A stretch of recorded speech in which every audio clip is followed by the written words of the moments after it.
Sorry, I'm wired. My name is Earl. I'm an alcoholic. Hi. Do we need this? We do. Lisa's looking at me like, oh God, what is he going to do? I'll leave it alone, I promise. Like I said, my name is Earl. I'm an alcoholic. It's an honor and a privilege to be here. A great honor to be here. I have friends in the room that some I haven't seen in a long time. It's just great. I just got to break bread with friends downstairs. I've had a wonderful trip since I've been here. As some of you know and others of you find out, I absolutely hate to fly. I'm a terrified flyer. This is my friend Lisa. Say hi to Lisa. Use that. Use that? Not this? This isn't working? No, that's just for the tape. That's for the I'll leave it on off. That's for the tape. Some on. I'm on. For Wendy. For Wendy. Like I said, I hate to fly, and I left L.A. I realized all this while sitting on the plane waiting to taxi out. I got on an American Airlines flight in Los Angeles that was headed for New York on Friday the 13th. Yeah.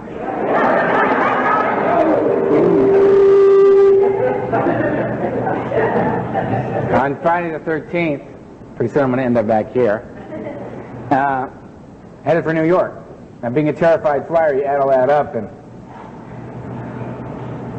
I was exhausted when I got here. Is there a lot of feedback on this?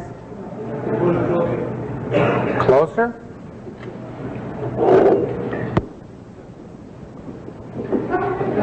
That's never happened to me before. I don't know what to do about this. It's never happened to me before.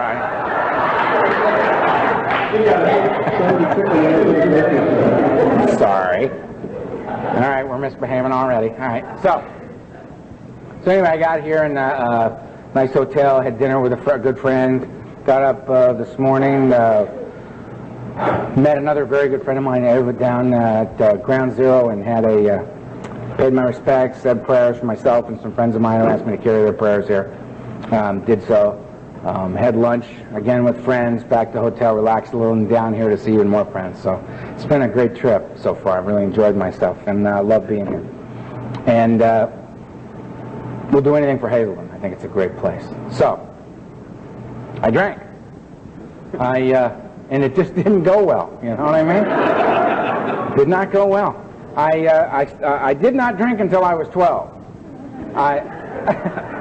I held off as long as I possibly could, man. I had been restless, irritable, and discontented for quite some time prior to that first drink.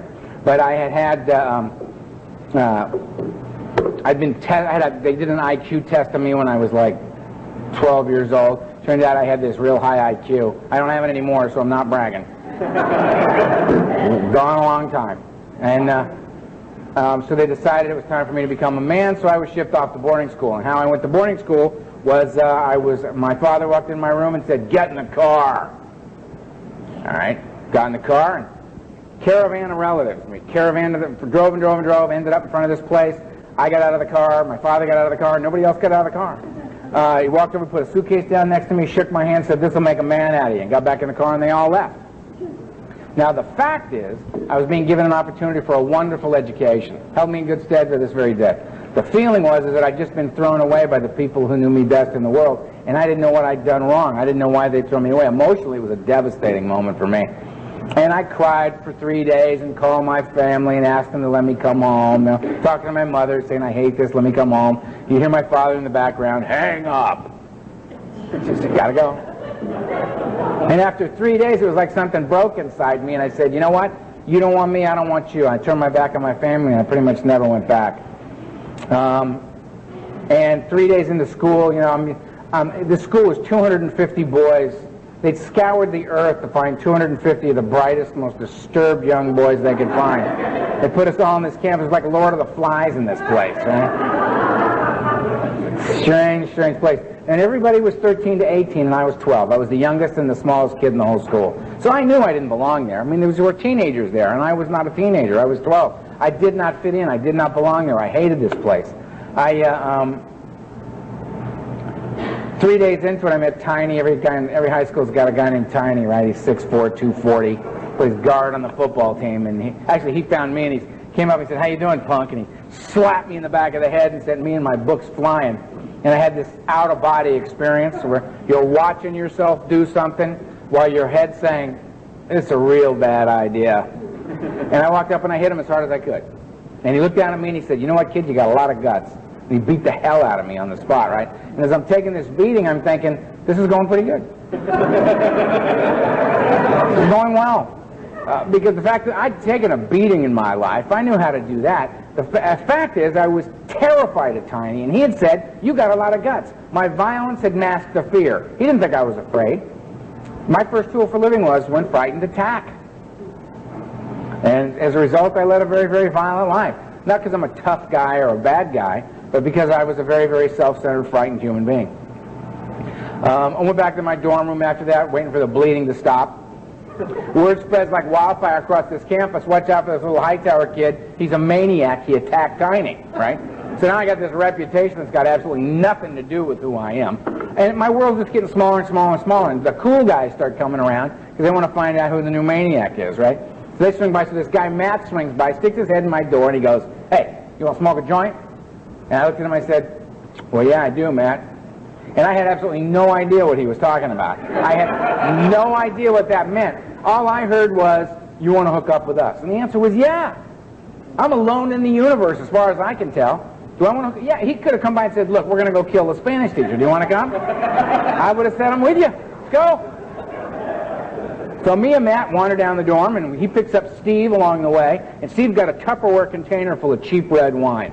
Like no grapes involved red wine, you know what I mean? The fortified stuff. Very good. Very good. We get behind the dorm. I'm standing there, two 13-year-olds and a 12-year-old, children.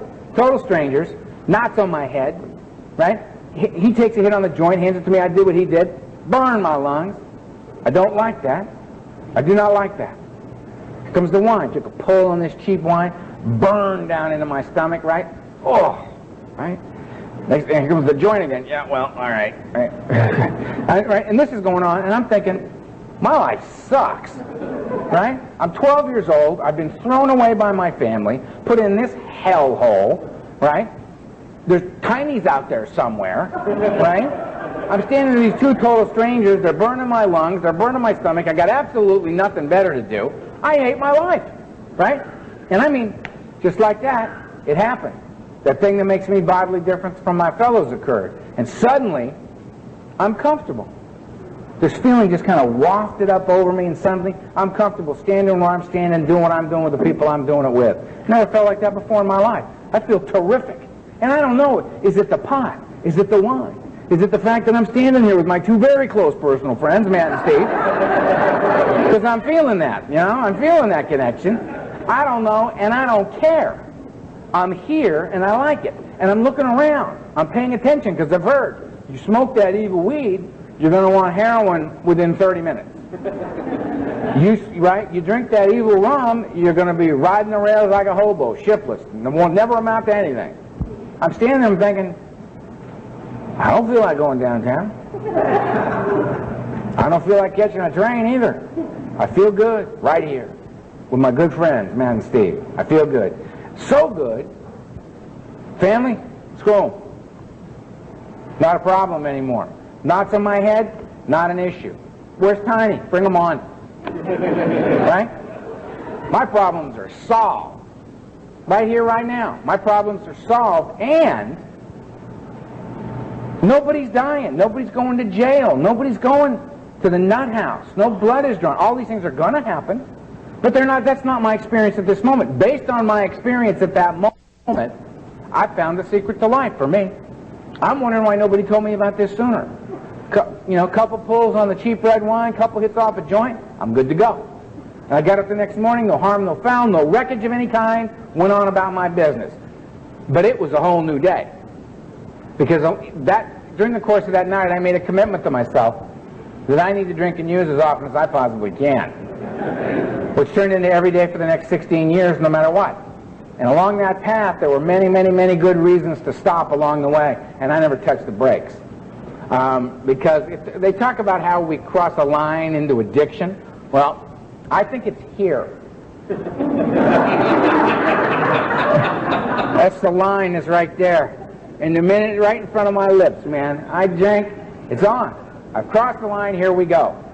My life is no longer my own, man. And that was pretty much the way it was. It's humble beginnings, a little pot, a little wine, 13 with pills, any kind of pills. The only reason I took a pill was because I was hanging out with these guys. This guy said, would you like a couple of these pills? And I said, well, yeah, I would. He gave me 2 pills. 20 minutes later, I'm laying on the floor, and I'm very, very happy down there. I can't remember what I was so upset about just moments ago. Guy comes by and says, can we get you anything, Earl? And I just said, what do you call that? He said, Tuinol. I said, huh? Tuinol. Ask for that beauty by name right there. That's a beauty. I got strung out on Tuinol, Seconal, Placidil, all that stuff, right? I mean, I remember the last time I kicked Placidil, and I couldn't even talk. I mean, I'd been there like 10 days, and how you doing, Earl? Oh, you're better. Good. Nasty, man. 14 with psychedelics. The only reason I dropped acid is because I was hanging out on a 10-hour pass in this boarding school with this girl named Debbie. Debbie was a bad girl.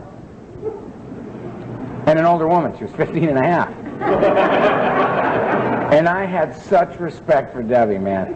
I mean, more ways than one. Debbie was a real eye-opener for me. And Debbie said, you want to drop some acid? And I said, well, yes, I do, Debbie. Again, I have no idea what we're talking about. I never did.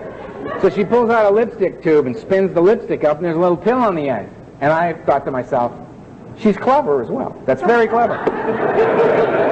And I took the pill and threw it in my mouth and swallowed it. And Debbie said, did you take that whole thing? And I said, well, yes, Debbie. It was a very small pill. It's these horse caps I've been knocking down, right? She says, that was 3 hits of white lightning. Oh, right over here. Little identification out of here just went, oh, no. Very bad decision. What do I know? I just said, well, what's done is done, Debbie. Right? Well, needless to say, the next 2 days were very interesting, right? I mean, at one point I came to kind of this acid blackout, and Debbie and I are in this market, and we got a cart, and we're pretending we're married. And I looked over to her and I said, do we have any children? And she said, yes, we have 2. I said, we're going to need these diapers right here. And then blacked back out. And I don't remember much else, just to say that to this day, going into a market, it requires a real commitment on my part. I have to be very, very focused with a list of what I'm going to purchase. I'm in, I'm out. Because I cannot hang in the market, man. Way too many decisions need to be made in there. I mean, you want corn? No problem. It's in aisle 2. They got 5 kinds of corn there. You can pick between the 5 kinds there. And somewhere over there in the produce is the corn on the cob. And they got the white, and they got the yellow, and they got the Mexicorn thing, and they got the green corn. It's like, screw it. I'll come back another time. I mean, have you seen the abandoned cart in the markets? I understand that guy. Coming back another time, man. I get it. I don't like going. I don't like it. I still don't like it. Anyway, 15 was. I did about 650 acid trips.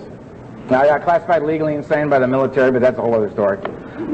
15, I started shooting dope. The only reason I shot dope is because I was on a boat in Marina Del Rey, California, and a woman named Cammie, lovely woman, came up to me and said, Earl, how would you like me to stick this in your body for you? And I said, well, of course I would. So Cammie hit me, and it was one of those shots where you just go,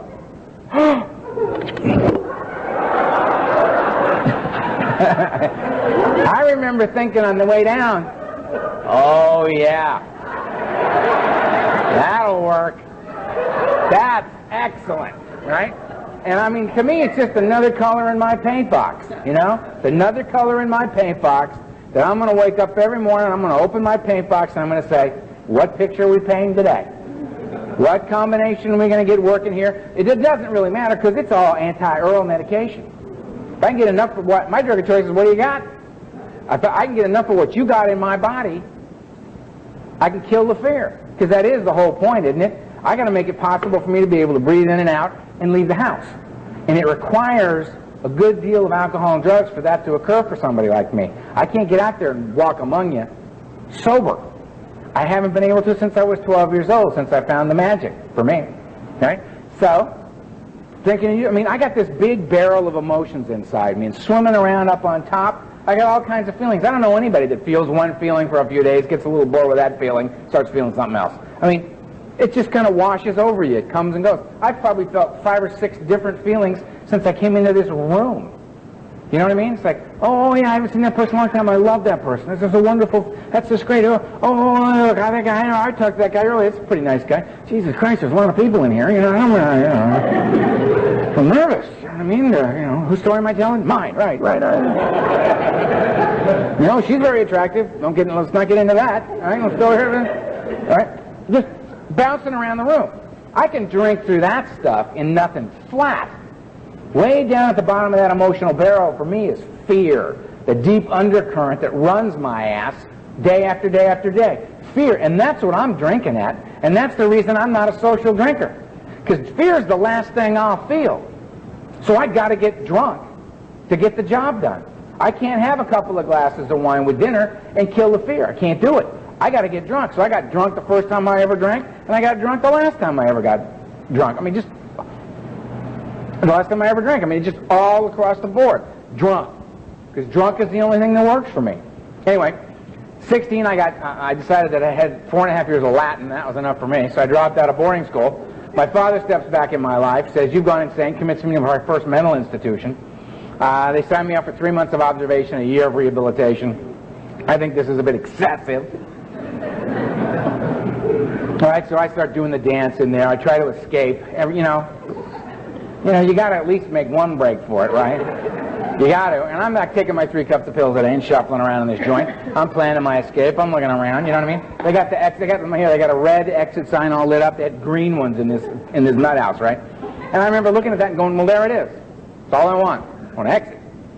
So I'm having my meals with this woman named Kilday, who was completely nuts. And Kilday, all you had to do to get Kilday flipped out was look at her and say, hey, Kilday, how you doing? Kilday. Wow! Kilday would flip, right? And all the staff would lunge for Kilday, you know what I mean? So I got my thing. I mean, every meal was like dinner and a show, you know what I mean? You get your little meal with your plastic utensils, you flip out Kilday, and you just watch the staff run around again.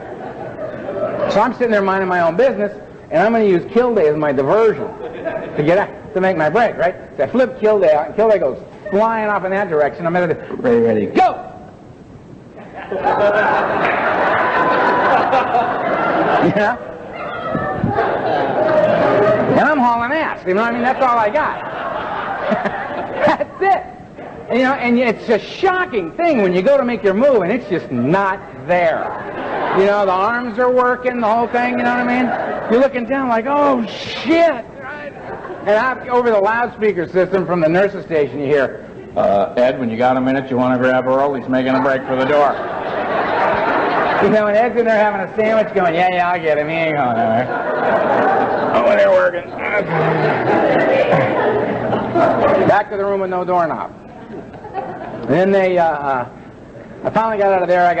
They threw a net over me again. They threw me back in the nut house. I escaped the first day. Got to get out before they get the Thorazine in you, right? So I escaped the first day. And spent 3 years on the street doing what you do to stay loaded on a daily basis. It's not a pretty picture, right? 19 years old, I'm at a party. I meet this woman. We talked for 20 minutes. It went very well, so we were in love. So I said, let us build a life together based upon this 20 minutes.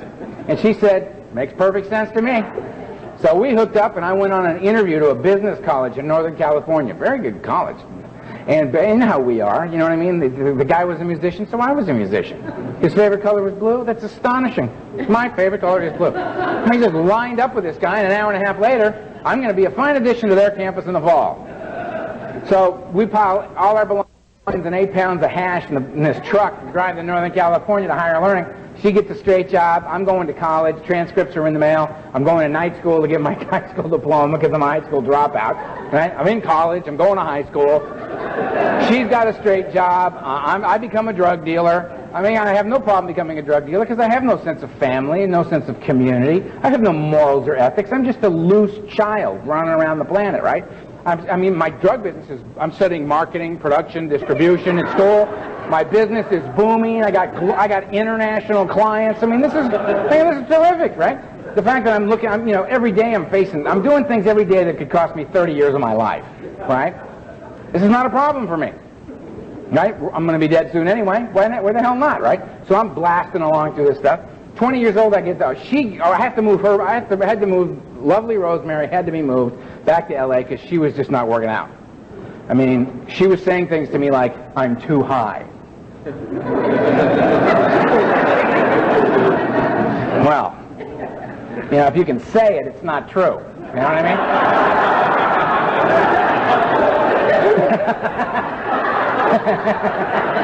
So we just moved her back to LA. She was glad to go. I was starting to scare her, right? And I'm using the way I want to use, and I go get a physical. I had to get a physical for some reason. Turns out I've got malignant cancer. Well, of course I do, right? So I fly back to LA. They do major surgery on my upper back. They put me in the nuclear medicine program. They prepare my family for me to die. They tell me I'm going to die. And I look at them and I go, you know what? You don't even know who you're talking to. I mean, little do you know, but the way I'm using, that's coming up like twice a week, you know? You're not really scaring me by saying I might die. I've been hearing that a lot lately, you know? Because I'm starting to overdose and take the ambulance rides and get the stomach pumped and do all the, all that stuff that you do. I'm watching my language because Mom's here. Not my mom. His mom, Mandy. Very nice to have you here. That's Mom, Mandy. And so I do that thing and I do the nuclear medicine thing, and their drugs really suck, so I just stopped going and I went and got loaded the way I get loaded, and I'm a long-term cancer survivor. And I thoroughly believe it's because the way I was using in those days, my body had become so toxic, cancer could not live in my body.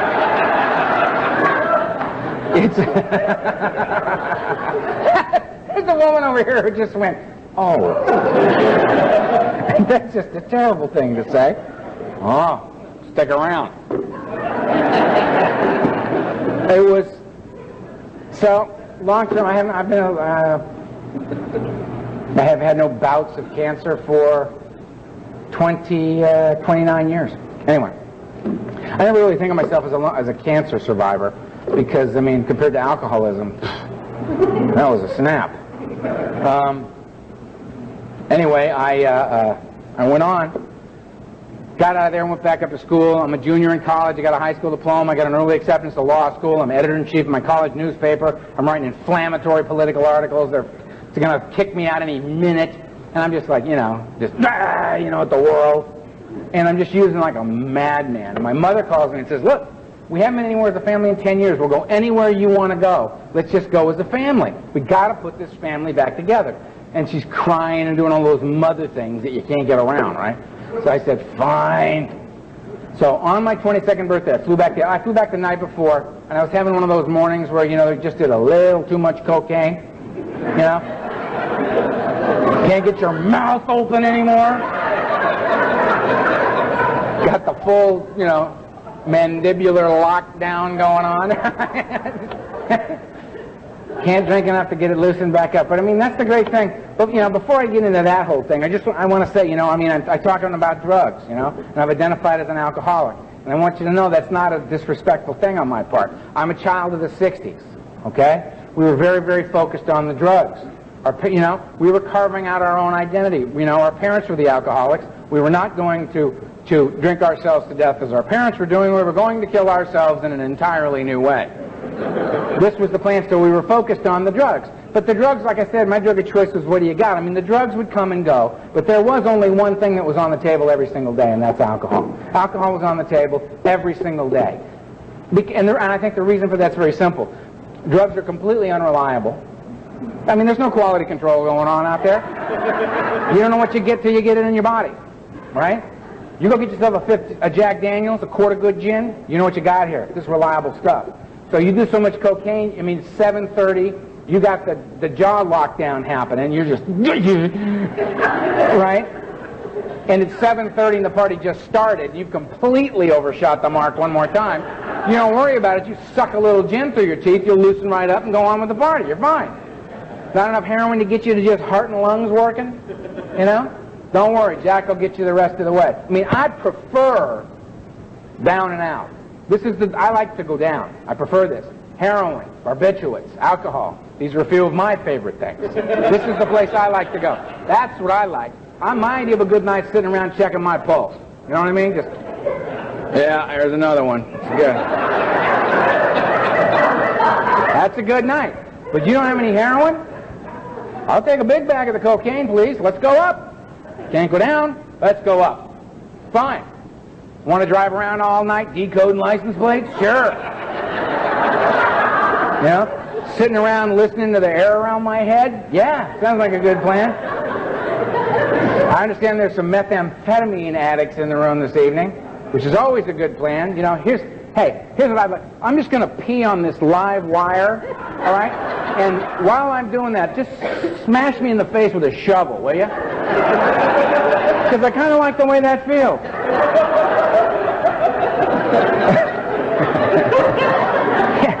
Yeah, and just do it over and over again. It's like, good. And then when I wake up, we'll do it again.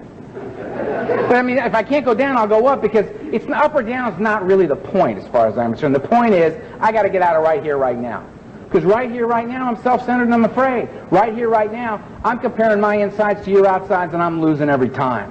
I can't seem to measure up, right? But I get high, I'm in the game.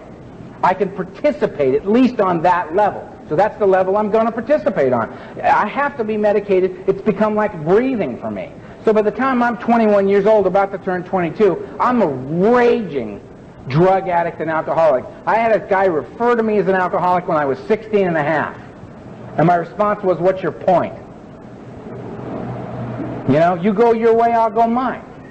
This is what I do. This is how I function. This is how it's possible for me to be in the world and not locked down in a nut house somewhere. This is how I make it out of the house. If that's a problem for you, then just step off. I'm going this way. So my mother calls me and says, we got to go as a family on this trip. I say, fine. I fly back to L.A., and on my 22nd birthday, we take off the flight to Guadalajara, and on the way there, the plane crashes. And my mother, my father, my little sister all died in the crash, and I didn't, at least physically. I woke up on a mountain in Mexico, and my skull was fractured, my back was broken in 3 places, I had a crushed arm, a crushed leg, I was paralyzed from the waist down, I had a lot of internal injuries. The only thing I could move was my right arm, and I was awake. And I'm laying on this mountain, and my mother's laying right over there. My little sister, whose name was Kimberly, is laying right over there.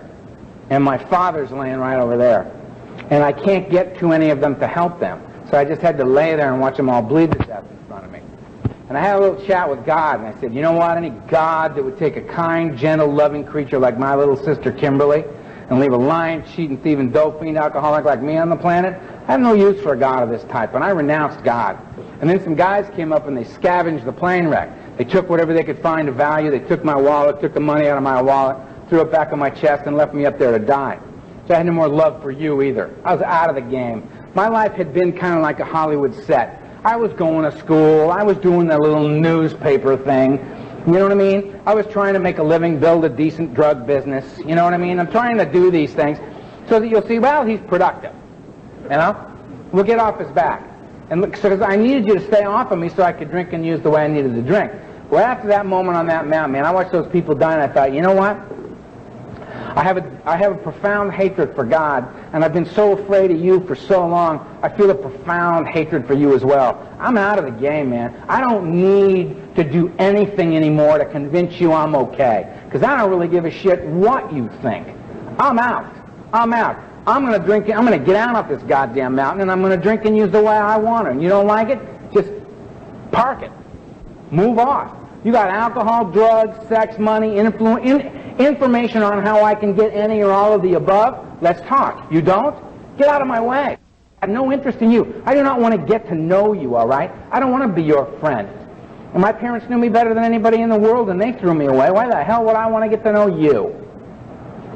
That was pretty much my attitude. And then some guys came up and they grabbed me and they put me in the back of a flatbed truck, and they put my mother in it next to me, and I held my mother's hand. They took us to an aid station. They tagged her dead. They tagged me dead, and they sat there smoking cigarettes waiting for me to die, which really pissed me off. They didn't. I didn't die. They finally took me to a hospital. They got my ID. That brought the federales, because the federales wanted to know what I was doing back in Mexico, which is another story we don't need to get into here. But for 3.5 days, they interrogated me through an interpreter and wouldn't let me give me anything for pain. And I had a bad 3.5 days. I went to places physically and mentally and spiritually that I didn't know a human being could go to and come back from. And I finally called a buddy of mine in Northern California, called some of our associates in Mexico City, who flew in a plane, and they paid a few people, and they plastered me from the neck down and smuggled me out of Mexico, and I spent a long time in a hospital in Southern California. Came out of there strung out on Demerol. I went on my last run. It lasted for 6 years.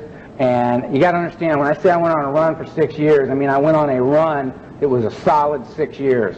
There were 3 times that I got sober. They were for 72 hours each. The only way I could do it is I knew I was dying. I'd go to this little bootleg sanitarium in Hollywood, complete bootleg illegal joint. You give them 150 cash. You give them your wallet, your car keys, your big bottle of Valium, your gun, whatever else you had. They take you in the back, strap you to a gurney, shoot you full of anticonvulsants, and let you rock. And you come out the other side of that 72 hours later, you're either alive or dead, and they send you to the morgue or home, and they didn't really care which way you went. They had their money. And I'd rock like an animal in there, hurting so bad, kicking like a dog. And I'd reintroduce myself to God and say, you know what? You get me out of this sane and alive, because both seem to be in question. I will never, ever, ever, ever drink or use again as long as I live. I can't take the madness. I can't take the pain. My ass is kicked. I'm done. And I meant it with every fiber of my being. And they'd let me up that gurney, and I'd go walk out. They'd give me my car keys and my wallet, my gun, and my Valium, and they'd say, now, Earl, you know you're an alcoholic. You be a good boy and don't drink anymore.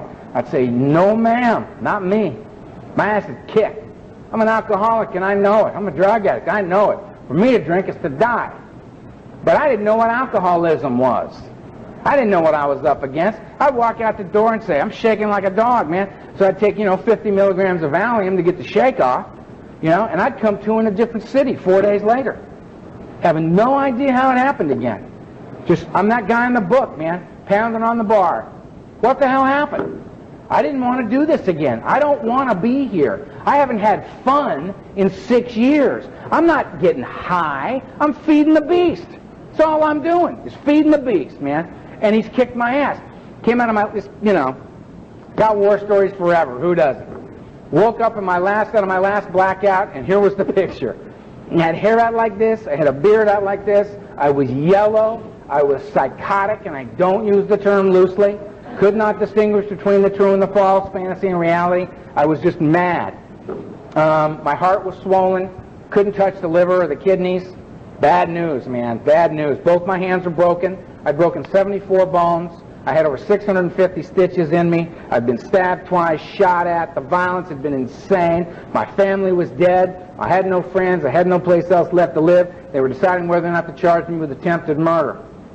Again. And I had the moment of clarity. And you know what? None of that stuff mattered. I can drink and use in the face of all that. What happened was that I had the moment of clarity, and that was, I'm not connected to another human being on the face of the earth. And that's the direct result of my behavior. The FBI didn't do this to me. My father didn't do this to me. God didn't do this to me. This is on me. And I'm the one that's going to have to do something about it. And I raised up 2 busted hands and I said, help. And they called an ambulance. The ambulance came and got me. I had my stomach pumped so many times I could talk to you while you did it. And they took me to the ambulance. They pumped my stomach at UCLA Emergency, and they said, get him out of here. He's a pathetic old man drunk, and he's going to die. I was 27 years old. Took me by ambulance to another place. I stayed 3 days. I got worse. They took me by ambulance to another place. I did 12 more days of detox and 30 days on a free bed, and I came out of there and they said to me, you don't want to die, you better go to AA, Earl, because it's the only place a guy like you's got a chance to live. And I said, okay. I had been beaten to death by my disease, because I was never going. I was going to drink and use till I died. And good riddance and thank you. But I had the moment of clarity, thank you God, that said, you know what? You don't have to die. And it doesn't have to be like what you've known up to now. Because see, I just thought it was going to be more the same. I didn't know. This can be different. Life, the experience of being alive on this planet can be fundamentally different than anything I had ever known up to that point. And I said, okay, we seem to be at the fork in the road here. Either I'm going to continue to blot out the intolerable nature of my existence, or I'm going to accept life, spiritual aid. I'm going to have to get some help, a plan based on a spiritual way of life. So I came into the back of an AA meeting. It was a Friday night, basement of a church. Sat down in the back with my arms folded, with my best tough guy look on my face, mad dogging everybody. It's like, what do you want? You know? You don't want to talk to me. You don't even want to be looking at me. Because I'm not here to be your pal. I'm not here to get to know you. You know? Don't plan on coming back, all right? I'm here to burglarize your conversation, find out what the juice is, who's got the power. I already know where the doors and windows are. It's just the way my head works. I'm going to find out what you've got going on in here, and I'm stepping off and taking it with me. Because there's no way I can get to know you because you look like reasonable people. And if I tell you the things I have done in my life, you're going to ask me to leave because that's what reasonable people would do. So there's no way I can get to know you. So let's just agree to just not talk, you know, and I'll listen. Because apparently, this is the last house on the block for me. Aren't we all thrilled to hear that? And they were like, but every meeting's got a new guy who's just caught fire with AA, and here comes this new guy with 9 months. His name is Vegas. I just ran into him in a conference up in Northern California a couple of months ago. Vegas comes coming at me. I'm mad. I'm throwing this guy serious signals, right? Oh, do not come talk to me. Because you're all shiny with your little shiny haircut and your little slacks on, you know, and you're smiling, and I hate that. Nothing to throw this guy off. He just saw a new guy. Right? Here he goes. He says, hi, I'm Vegas. I'm an alcoholic. And I said, so what, Vegas? Ain't exactly the highlight of my life. I don't know what you're so thrilled about. Get away from me. And he looks at me and he goes, keep coming back. And there's like 3 little AA guys over here that all went, ooh, did you hear that? Told them to keep coming back. Nice one, Vegas. And I'm looking at all of them like, you saps, I can't believe I'm listening to this shit. Yeah, thanks, Vegas. That's beautiful. Deep spiritual significance to that, I'm sure. You seem to all know what it is. I don't. Once again, we've pointed out the fact that I'm the loser and don't fit in. Loving your program so far, fellas. I'm sure when I go home tonight and I'm pacing the room, ready to kill myself for several other people, that little keep coming back thing's really going to help. If you're new and they do that to you, I hope you have more courage than I did. Step up to the plate. When they say that, you know, the little slogans, keep coming back, one day at a time. Or my personal favorite, hey, just turn it over, all right? And you're new, like you're supposed to get that, right? Say, excuse me, I don't understand the deep spiritual significance of just turn it over. Would you mind expanding on that for me a little bit? Where I got sober, if they're honest, about 75% of them would say, you know, I don't know what it means either. They said it to me when I got here. I'm just saying it to you. I don't really know what's going on. There's a guy over there who reads the big book. Let's go ask him. Maybe he knows. And that's the thing that blows my mind, is that you can be in these rather large meetings and somebody will say, we've got a guy who reads the big book. Let's go talk to him. Like the sober alcoholic who's reading the big book is rather unique. It's disturbing, man. So if you're wondering what those little things mean, get a big book, actually read it. They're in there. One of them's right up on the wall. Yep, there it is. So I'm sitting in my first AA meeting, not happy. Old-timer gets up, shares his experience, strength, and hope. I don't know that's what he's doing. Now I understand what that is. But he talks openly and honestly about his feelings as a man. He talks about waking up in the morning with his head just on him. It's like alarm goes off, his eyes open up, and his head says, we're glad you finally woke up. We've been waiting several hours for you. We've got a few things we want to go over. First of all, you're a miserable piece of shit, and you're never going to amount to anything, and there's really no point in your getting up. Number 2, and he's like getting up out of the bed going, thanks for sharing with me. Takes a shower, goes to work, gives him an honest day's work, goes and gets something to eat, goes to an AA meeting, doesn't go to an AA meeting to see what they've got for him, because he's worked the 12 steps as outlined in the big book. He's had a spiritual awakening as the result of working these steps. He's been restored to sanity, soundness of mind, relieved of the obsession to drink. He's been restored to sanity, He's catching a buzz, sober. He goes to the meeting to give to the meeting, to be there for the newcomer, because he understands that the only reason we have a meeting is to have a place where a newcomer can come and hear a message of hope and recovery. Oh. So, he goes and he actually does that. Goes home, gets in bed, head chewing on the whole day, no wreckage. Now I'm sitting in the back with a look of disdain on my face, like, yeah, right. Thinking to myself, oh my God, that's amazing. That's really amazing. Because me, I wake up, wreckage. It just happens. It just starts happening. Because if I'm awake, I'm frightened. Or I'm loaded. Either way, wreckage. Gonna have wreckage. This guy gets through a whole day using these tools he found in AA. Interesting. And then he looks at me and he goes, you know what? I don't care whether you like what I got to say or not. You don't like it? Go to another meeting. Maybe you'll hear somebody else you can identify with. And I love that. Because it made it clear to me this guy's sharing something with me. He's not selling me on it. He's sharing it with me. If I want it, I can have it. It's for free. I don't want it? No problem. Go to another meeting. Maybe hear something. You can hook up there. I thought, this is cool. I'm coming back. Little did I know I was going to stay this long. You know, if I don't do anything stupid, November 6th, I'll have 22 years of sobriety. And I couldn't stay sober for a day. Not one day. I couldn't stay sober for a day. I quit using thousands of times. I mean, as I'm sitting at the table and I'm about to go over, I'm thinking, this has got to stop. But every time my head came back up off the table, I had a whole new agenda. Because my body was talking. Come on, get moving. We got to get some. We got to get some. We got to keep moving. You're below the line. Got to feed the beast, boy. Got to feed the beast. Get moving. Get moving. And I would go. Here, I haven't had to do that.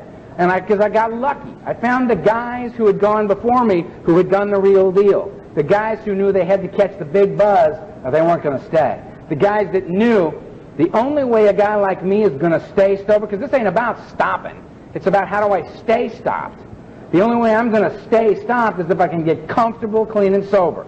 The only way I'm getting comfortable, clean, and sober is if I get relieved of the obsession of the mind. I cannot have that beast whispering in my ear all day, every day, because at some point, the shit's going to hit the fan, man. It's life on life's terms, and I'm going to find out I ain't in charge of the fan. And it's going to hit, and I'm going to be at a low point, and I'm just going to say that terrible little addict prayer. I can't say it in here. Mom's here. Anyway, I'll tell you afterwards. I'm going to say, screw it, all right?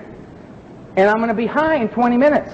And there won't be anything else stop me because the obsession of mine, that beast's been whispering in my ear. I can't do that. It'll do it in a meeting. I've had the beast whisper in my ear in an AA meeting where I have a commitment with my sponsor standing right over there, sweeping up after an AA meeting. I'm sweeping up on House Street. Beast. How you doing, Earl?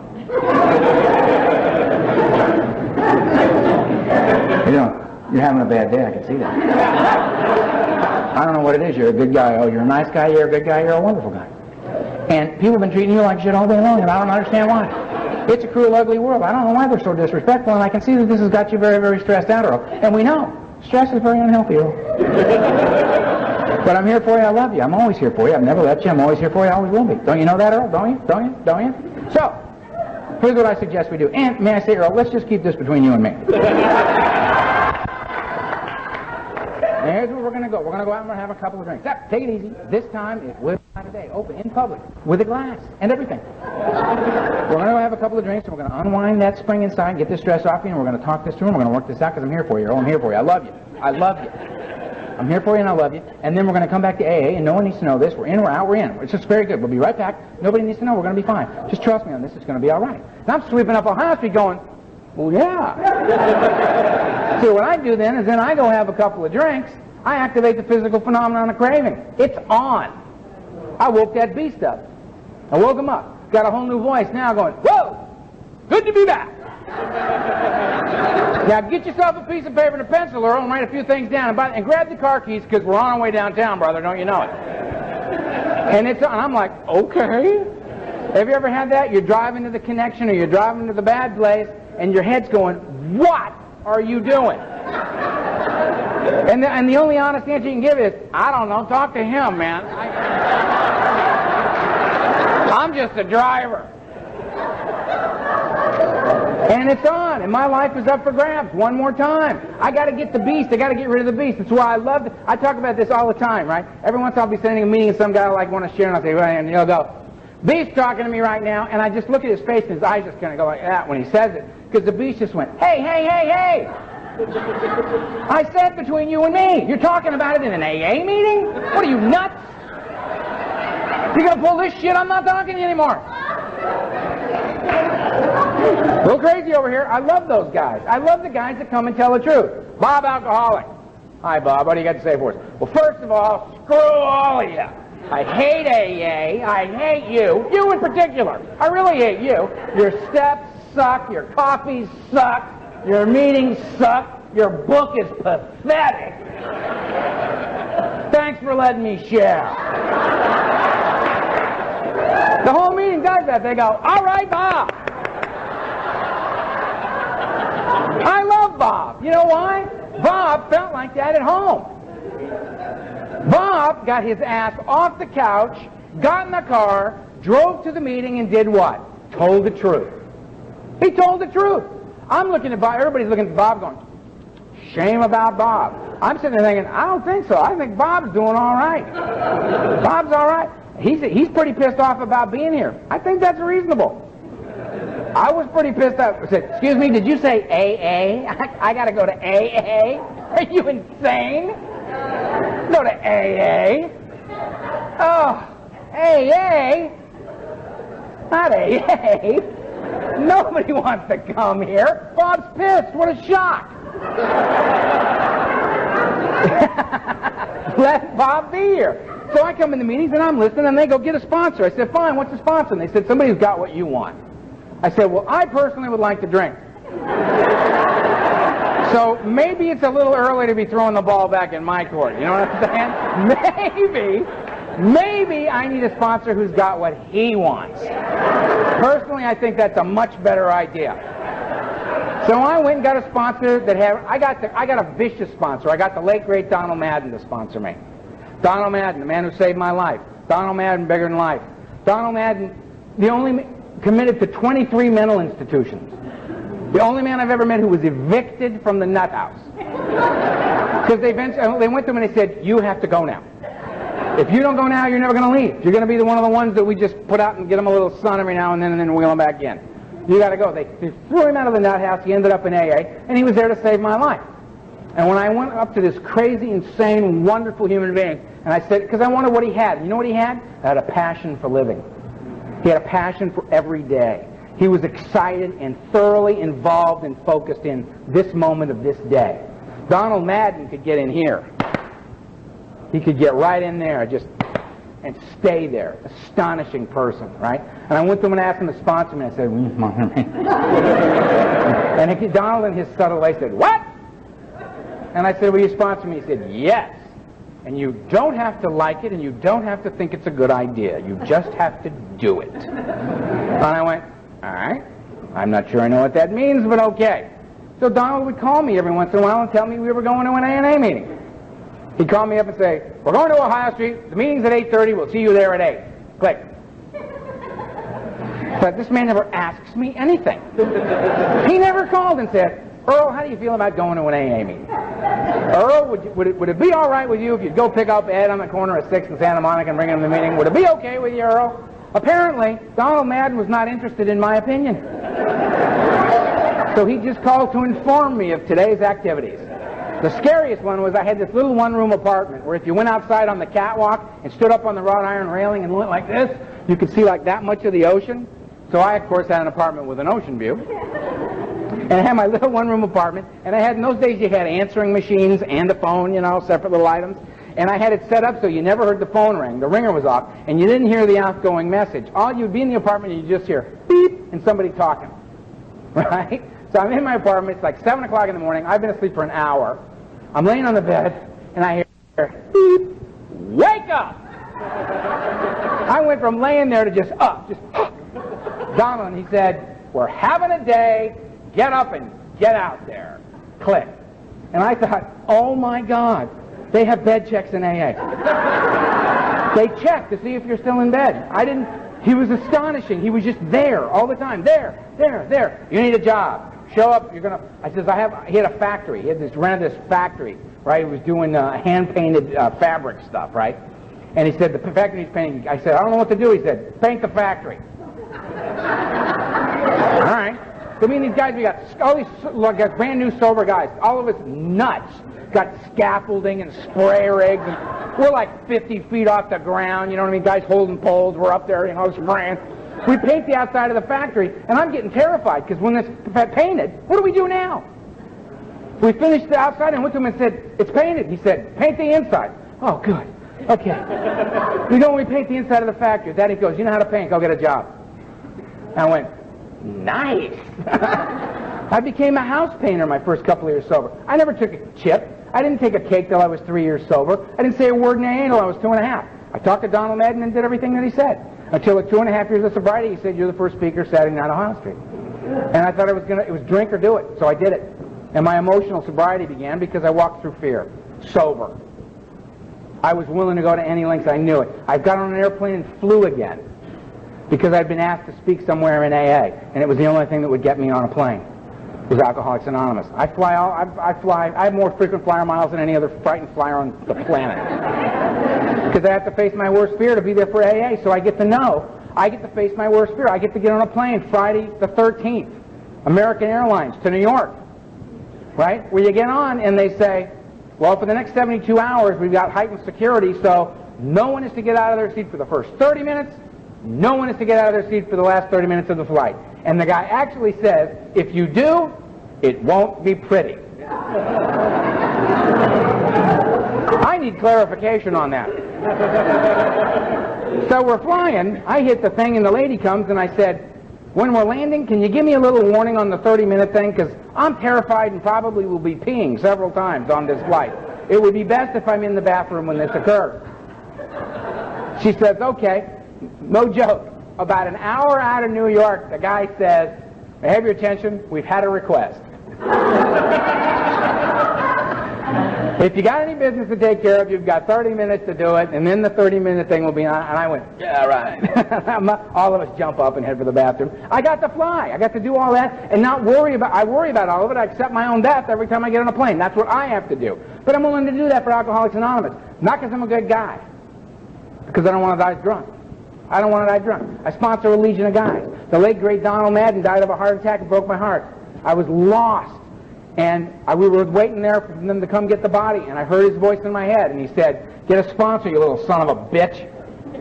And I went, okay. And I thought of a man that I knew Donald loved and respected Donald. I called him up and said, Donald's dead, will you be my sponsor?